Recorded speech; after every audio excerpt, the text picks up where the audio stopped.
Warning: sensitive images. Vegan. Your merit is immense. Our programs offer many languages. Please visit suprememastertv.com/schedule. Nos programmes offrent plusieurs langues. Veuillez visiter suprememastertv.com/schedule. Nuestros programas ofrecen varios idiomas. Visite suprememastertv.com/schedule. รายการของเรามีให้หลายภาษาโปรดดู suprememastertv.com/schedule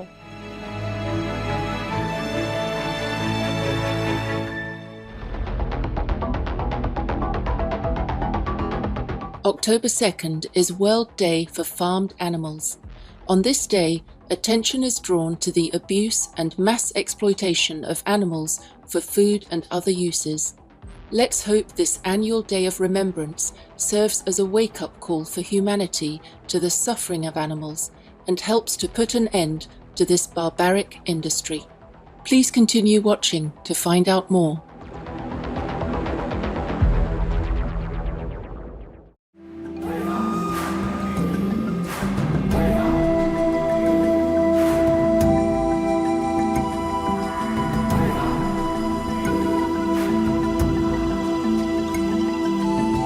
Kia ora. That's how the people of New Zealand would greet you in Māori, the language of its indigenous people. Brilliant viewers, I'm Grace, the benevolent cow. This is Ava, the proud hen, and Larry, the innocent little piggy. Yes, we're all vegan. The inhabitants of New Zealand wish you all an incredibly joyful day.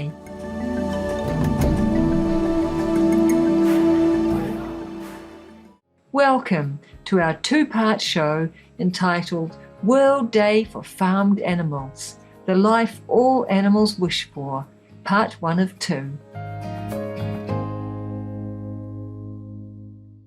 Hello everyone, I'm Ava, the hen. And I'm Larry the pig. We're so excited to meet you all. We are 3 animal friends who have been rescued from animal factories and adopted by a loving family here at this wonderful animal sanctuary. Today, October 2nd, is World Day for Farmed Animals. On this day, attention is drawn to the abuse and mass exploitation of animals for food and other uses. It is estimated that more than 70 billion cows, pigs, chickens, turkeys, and other innocent animals are raised and slaughtered each year. Let's hope this annual day of remembrance serves as a wake-up call for humanity to understand the suffering of these animals and help to put an end to this barbaric industry. These animals are all needlessly forced to endure tremendous pain, torment and death just to provide meat, eggs and dairy foods for humans. Food that makes them sick and makes us suffer. This is so wrong. We all feel so blessed to enjoy our freedom. As we mark this special occasion, World Day for Farmed Animals, here at the Sanctuary, it's my wish that all our fellow animals around the world who are still tortured at the hands of the meat, egg and dairy industries can be freed and experience no more pain and suffering. Auntie Ava, are you okay? I can see some tears flowing down your cheeks. Oh, Larry, I'm just a little overcome with emotion, thinking back to my life at the egg factory. My chicken friends and I were crammed into cages, which were so small that we each had only about an area of an A4 sheet of paper to live on. I couldn't even flap my wings. I'll always remember the time when I was rescued. How lucky we are.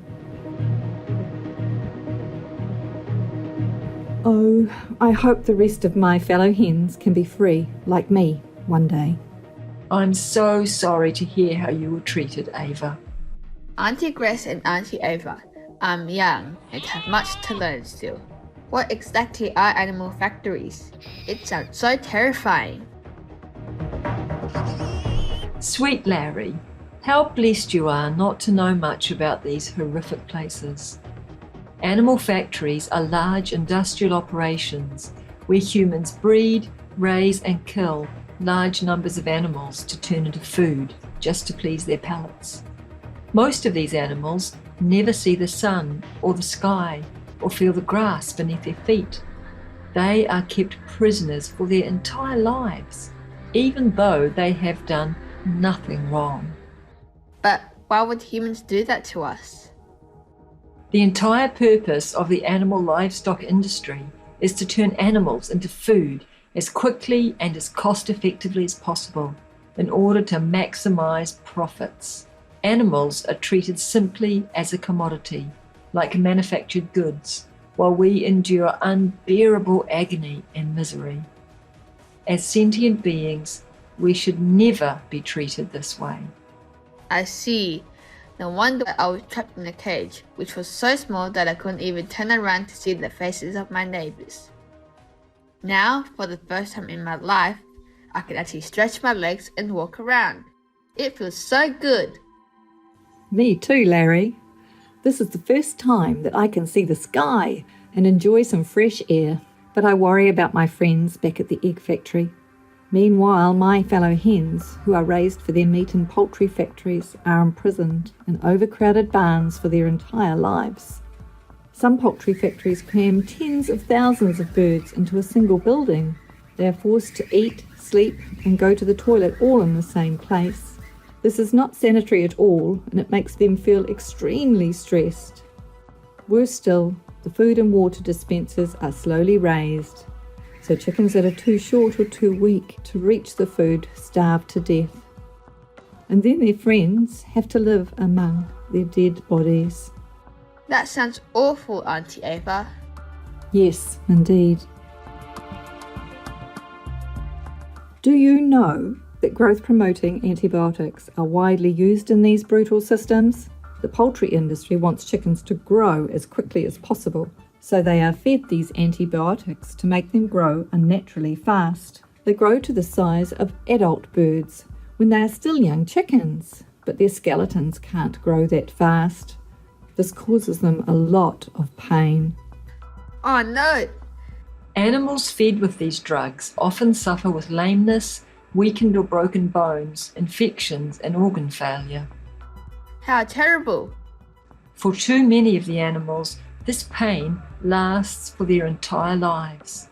As long as these animals are alive and can be sold for a profit, that is all they care about. Animals suffer so much simply to end up as food on plates. This just isn't right. Something needs to change. Why would animals be so badly mistreated? My tail still hurts from being docked, and my ears are still in pain because of the notches that were cut into them. I will also never forget how painful it was when I was castrated. No pain relief was used at all. It was the most brutal torture I have ever experienced. Sadly, us chickens also have our bodies mutilated. We are crammed in so tightly together that our natural reaction is to use our beaks to fight each other for space. To prevent that, the chicken industry uses hot blades to cut and cauterize our beak tissue just after we are born.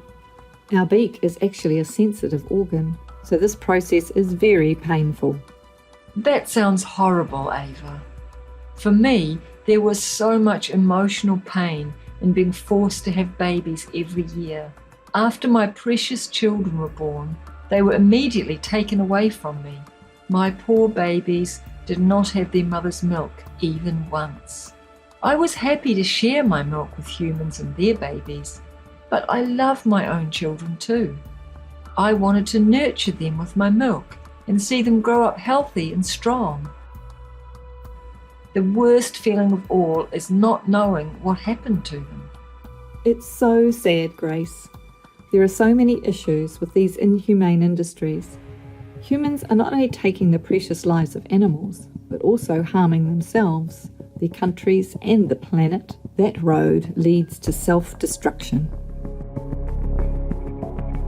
Yes, one of the many problems created by the animal factories, meat consumption or both, is zoonotic diseases that have killed many, like the Spanish flu, AIDS, Ebola, avian influenza, severe acute respiratory syndrome or SARS, mad cow disease, and even COVID-19. There will be more pandemics if humans don't stop eating animals. Another risk to society from animal factories is antibiotic-resistant infections. These could develop because of all the antibiotics used on us animals, even when we aren't sick.